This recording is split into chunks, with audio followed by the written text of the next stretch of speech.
नेपालको संविधानप्रति जुन किसिमले यसको मुटु कलेजो फोक्सो जुन भित्री महत्त्वपूर्ण अङ्गहरू छ त्यो ध्वस्त पार्ने किसिमले यो उपसमितिले रिपोर्टमा लिएर आएको छ। जो अघि मैले भने यो असान्दर्भिक हो, मिल्दैन। जस्तो संसदीय प्रणालीमा सुधार, शासकीय स्वरूपमा परिवर्तन, निर्वाचन प्रणालीमा सुधार, कार्यकारी प्रमुखको निर्वाचन, संसदको अधिवेशनको आह्वान र अन्त्य भनेको राष्ट्रपति संसदसँग जोडिएको विषय हो।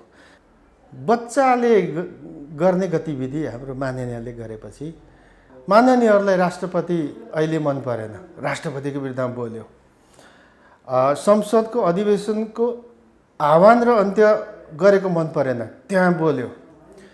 अनि प्रधानमन्त्री मन परेन आफूलाई, प्रधानमन्त्रीको विरुद्धमा त्यहाँ बोल्यो। जे पायो त्यही बोल्यो। त्यसैले यो स्तरहीन माननीयको जुन एउटा स्ट्याटस लेभल हो कानुन बनाउनेहरू यस्तो गैर कानुनी गैर संवैधानिक कामहरू गर्न उद्यत भए साथीहरू। त्यसैले यो बिल्कुल गलत भएको छ। 40 सालदेखि यहाँसम्म आउँदा नेपाली जनता जस्ताको तस्तै छ। जुन ठाउँमा मैले 48 सालमा मत माग्दा जस्तो गरिबी थियो, जस्तो दुःख थियो, जस्तो अज्ञानता थियो नेपाली जनतामा, जुन अवस्था थियो अहिले पनि त्यस्तै छ। Presenting Nepal's first family scooter with revolutionary i3S technology, Hero Destiny. नेपालको संविधानप्रति जुन किसिमले यसको मुटु कलेजो फोक्सो जुन भित्री महत्त्वपूर्ण अङ्गहरू छ त्यो ध्वस्त पार्ने किसिमले यो उपसमितिले रिपोर्टमा लिएर आएको छ। जो अघि मैले भने यो असान्दर्भिक हो, मिल्दैन। जस्तो संसदीय प्रणालीमा सुधार, शासकीय स्वरूपमा परिवर्तन, निर्वाचन प्रणालीमा सुधार, कार्यकारी प्रमुखको निर्वाचन, संसदको अधिवेशनको आह्वान र अन्त्य भनेको राष्ट्रपति संसदसँग जोडिएको विषय हो। अनि कार्यकारी प्रमुख संविधानमा भनेको भन्दा फरक। अब यो सबै कुराहरू संविधानको महत्त्वपूर्ण अङ्गहरू। यही अङ्गहरू काम नलाग्ने भनेर यसरी जनमानसमा छलफलमा ल्याइएपछि यो संविधानप्रतिको मान्छेको धारणा के हुने भयो? यसरी बुझ्ने भयो। अनि यो संविधानलाई यो चाहिँ सही छैन, ठिक छैन, यसमा विमतिहरू प्रशस्त छन् भन्ने बनाइयो भने हाम्रो व्यवहार त संविधान विहीनता हुन्छ नि नेपाल। अनि व्यवहारमा त्यसरी जे पायो त्यही गरिसकेपछि संविधानलाई अब यो आवश्यक छैन भन्ने माहौल बन्ने हुन्छ कि हुँदैन? अब निर्वाचन आयोग र अख्तियारको रिपोर्ट आफैमा संविधान विरोधी केही कुरो बोल्दैन, ऊ बुझ्छ आयोगहरूले। अन्त संविधान विरोधी केही नबोल्ने आयोगले दिएको रिपोर्टमा संविधानमा यो रिपोर्टमा जे लेखेको छ त्यस्तो विषय त त्यहाँ उठाइएकै थिएन।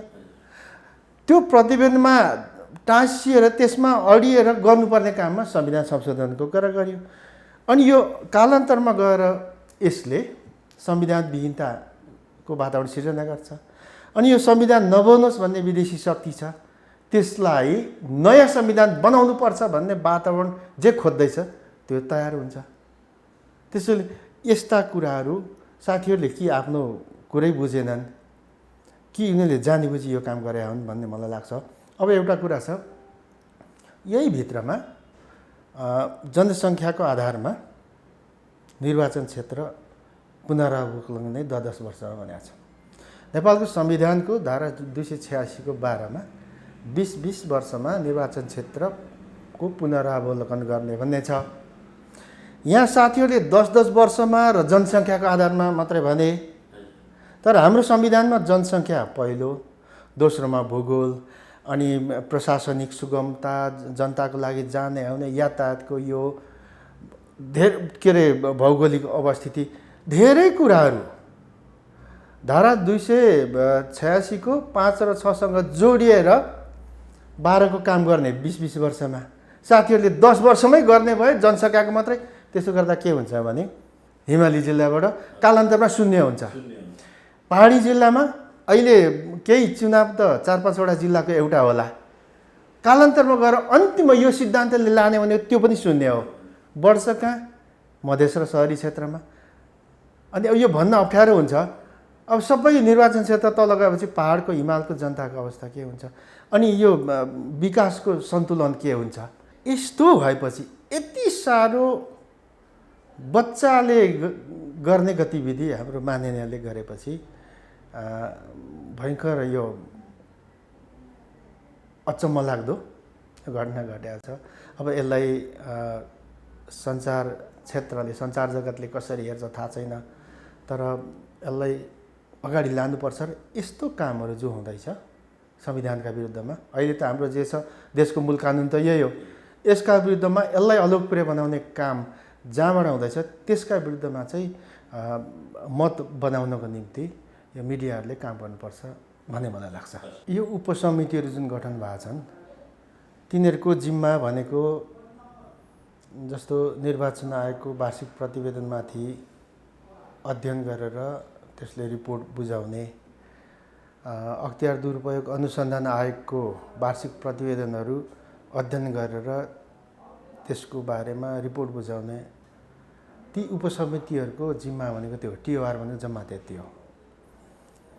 तर त्यो उपसमितिहरूले ती दुईटा आयोगहरूको वार्षिक प्रतिवेदनमा हुँदै नभएका विषयहरू आफूलाई जे मन लाग्छ त्यही विषयहरू ल्याएर उपसमितिको रिपोर्ट बनाएका छन् साथीहरूले। यसरी त्यो पनि संविधानका प्रावधानहरूको विरुद्धमा, त्यसैले यो हुनै नसक्ने विषयहरू त्यो उपसमितिको प्रतिवेदनमा आयो। त्यसलाई जस्ताको तस्तै स्वीकारेर समितिले जे काम गर्यो त्यो समितिको पनि गम्भीर गल्ती भएको छ। त्यसैले यस्ता विषयहरूलाई राज्य व्यवस्था तथा सुशासन समितिमा जसरी गम्भीरतापूर्वक लिनुपर्थ्यो नलिएको हो। ती उपसमितिहरूमा काम गर्ने सांसदहरूको यो अयोग्यता भन्छु म यसलाई। ती साथीहरूलाई मैले केसम्म गर्नुपर्छ भन्ने सामान्य ज्ञान पनि देखिएन। तपाईँले जे विषयहरू उठाउनुभयो ती सबै विषयहरू नेपालको संविधानका धारा उपधाराहरूमा उल्लेख भएका छन्। यस्ता समितिहरूमा संविधानसँग बाझ्ने कुरो केही पनि उठाउन मिल्दैन। यहाँ त उपसमितिको रिपोर्ट र अहिले समितिले ओन गरेपछि समितिको रिपोर्ट भनौँ, यसले त संविधान संशोधनको कुरा गर्यो। यो बिल्कुल गलत। नेपालको संसदले त, सङ्घीय संसदले त औपचारिक हिसाबले संविधान संशोधनको बाटोबाट त्यहाँ कुराहरू प्रवेश नगरिन्जेलसम्म छलफल गर्न पाउँदैन भने, सङ्घीय संसदले समेत त पाउँदैन भने, यो जसको कार्यक्षेत्र होइन क्षेत्राधिकारभित्र पर्दैन, यस्तो विषयमा ती उपसमितिमा हुने साथीहरू र यो त्यो उपसमितिहरूको रिपोर्टलाई जस्ताको तस्तै स्वीकार्नुपर्छ भन्ने राज्य व्यवस्था तथा सुशासन समितिका माननीय साथीहरूलाई केही पनि जानकारी छैन। कतिपयले थाहै नपाइकन सही गरेका छन्। नेपालको संविधानलाई डिफल्ट गराउने योजनाबद्ध ढङ्गले आएको कुरो जस्तो त लाग्दैन। तर हाम्रा माननीयहरूलाई राष्ट्रपति अहिले मन परेन, राष्ट्रपतिको विरुद्धमा बोल्यो। संसदको अधिवेशनको आह्वान र अन्त्य गरेको मन परेन, त्यहाँ बोल्यो। अनि प्रधानमन्त्री मन परेन आफूलाई, प्रधानमन्त्रीको विरुद्धमा त्यहाँ बोल्यो। जे पायो त्यही बोल्यो। त्यसैले यो स्तरहीन माननीयको जुन एउटा स्ट्याटस लेभल हो कानुन बनाउनेहरू यस्तो गैर कानुनी गैर संवैधानिक कामहरू गर्न उद्यत भए साथीहरू। त्यसैले यो बिल्कुल गलत भएको छ। यसलाई अब नेपाली जनताले कतिको ध्यान दिन्छन् थाहा छैन। मेरो त प्रश्न छ, जो साथीहरूले जस्ताको तस्तै यी उपसमितिका रिपोर्टहरूलाई समितिले स्वीकार्नुपर्छ, ओन गर्नुपर्छ भने ती साथीहरूको पार्टीको धारणा के यही हो? अहिलेको वर्तमान संविधानलाई सबै हिसाबले डिफल्ट गराउने संविधानको मुटु कलेजहरू जो छ, फोक्सोहरू, यी सबैका विपक्षमा कुराहरू उठाइएका छन्। के यो उहाँहरूको पार्टीले बनाएको धारणा हो त? होइन होला। त्यसो भए उहाँहरूले यो अनाधिकृत ढङ्गले किन बोल्नु भएको? त्यसैले मैले भने माननीयहरूको आफ्नो स्तर आफूलाई जानकारी नभएको, मैले कतिसम्म के गर्नुपर्छ भन्ने कुरो त्यही पनि नबुझेको, त्यसैले यो सामान्य ज्ञान पनि नभएको मान्यहरूको काम गरायो। मलाई बडा अचम्म लाग्छ। हाम्रो सभापति उहाँ सक्षम एकजना महिला नेत्री हो, तर योभन्दा अगाडि पनि केही विषयहरू नागरिकता ऐन सम्बन्धी र लोकसेवा आयोगको विषय सम्बन्धी यस्तै भएको थियो। सभापति प्रश्न लेखिएको छ प्रतिनिधि सभा नियमावलीमा, कुनै पनि विषयमा मत बराबर भयो भने मात्रै मत दिनुपर्छ सभापतिले। सभापतिले समितिका सारा माननीयहरूको प्रतिनिधित्व गर्नुपर्छ, रेफ्री हो। तर यो समस्या के भयो भने, अगाडिको कुरा अहिले नभनौँ, यो अहिलेको जुन कुरा आइरहेछ उपसमितिहरूको रिपोर्टको बारेमा, उहाँ चाहिँ त्यो उपसमितिभित्रको सदस्य जस्तो गरेर आफै अगाडि बसेर ल यो जस्ताको तसै स्वीकार्नुपर्छ, स्वीकारेर जाउँ भनेर भन्ने त्यो उपसमितिको सदस्य जस्तो हुनुभयो। बिल्कुल आपत्तिजनक। उहाँले आफ्नो सभापतिको हैसियत, सभापतिको भूमिका त्यो पटक्कै बुझ्नु भएन। अगाडि पनि त्यस्तै भएको थियो, योचोटि फेरि दोहोऱ्याउनु भयो। यो निर्वाचन प्रणाली, अरू प्रणाली, यसले भ्रष्टाचार बढ्यो भनेर उहाँले जे भन्नुभएको छ, त्यसो भए त्यो जसले भ्रष्टाचार गर्यो त्यसले नगर्दा हुन्छ नि त। नगर्दा त्यो नियम आफैले त भ्रष्टाचार गर्दैन। त्यसैले भ्रष्टाचार नियन्त्रणका धेरै ऐन कानुनहरू छन्, तर पनि भ्रष्टाचार हुँदैछ। भ्रष्टहरू भएकै कारणले भ्रष्टाचार हुँदैछ। त्यसैले यो नियम कानुन आफैमा होइन। जस्तो अहिलेका डाकाहरू, तस्करहरू, हत्याराहरू, दलालहरू, बिचौलियाहरू, यस्तोहरूले चुनाव जितेर आउँछन्। नेपाली जनताले त्यस्तोले जिताएर फटाउने अवस्था अहिले पनि पिछडिएको अवस्था छ। त्यस्तो मान्छेहरू जितेर आउँछ, त्यस्तोले त्यसै गर्छ। त्यसको ठाउँमा इमान्दार सांसदहरू आयो भने त त्यो भ्रष्ट त हुँदैन, त्यो नियमहरू आफै त। अब तल राजनीतिक दलहरूले चोखो स्वच्छ सिस्टमको लागि, पोलिटिकल कल्चरको लागि काम गर्नुपर्छ, त्यो गरेको अवस्था छैन। एउटा कुरो त संविधान विरुद्धमा बोल्दैछन्, यो असंवैधानिक, अब सजाय हुन्छ हुँदैन मलाई थाहा छैन, असंवैधानिक कुरा गर्दैछन्। दोस्रो कुरो, यसमा त भ्रष्टाचार रोक्ने नरोक्ने यो कुराहरूमा त यहाँ छिर्ने ठाउँ नै होइन नि, यो हुँदै होइन नि। संविधान सभाको त्यो पनि कुनै समितिमा व्यापक छलफल भएर त्यहाँबाट निष्कर्ष निक्लेर आएर बनेको यो संविधान, यो निचोड हो। त्यो संविधान सभाको निचोड।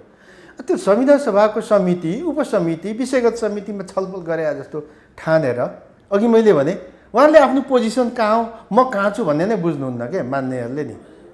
हाम्रो दुर्भाग्य हो। अब एक लाइन भन्छु, देश बनाउने, कानुन बनाउने ठाउँमा यस्तो माननीयहरू भएपछि अनि के बन्छ? आफ्नो रुचि हो कि देशको रुचि हो? आफ्नो कि जनताको रुचि हो हामीले गर्नुपर्ने? राज्यले बेहोरिदिनुपर्छ अनि भ्रष्टाचार रोकिन्छ, त्यो पनि कुरा हो नि। रोकिन्छ? कहाँ रोकिन्छ? ल, राज्यले 15 लाख 25 लाख कति दिन्छ अरे, अनि यो 2 करोड 5 करोड 10 करोड खर्च गरेर भोट किनेर सारा कुरा गरेर गर्नेले त त्यो 10-15 लाखले चुनाव लड्न सक्दैन। अनि कहाँबाट कन्ट्रोल हुन्छ? कसरी कन्ट्रोल हुन्छ? कस्तो कन्ट्रोलको कुरा गरे हो यो?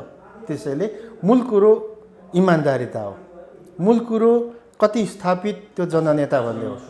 अनि मूल कुरो मैले त 2048 सालको पार्लियामेन्टदेखि भन्दै आएको, नेपालका राजनीतिक दलहरूले राजनीतिक संस्कारको विकासको निम्ति धेरै यहाँ लगानी गर्नुपर्छ भनेको, तर कसैलाई ध्यान छैन। त्यो 48 सालमा त्योभन्दा ठिक्क अगाडि भनेको 46 सालभन्दा अगाडिको एउटा कठिन परिस्थितिमा काम गरेर त्याग तपस्या बलिदान गरेका नेताहरू धेरै आए।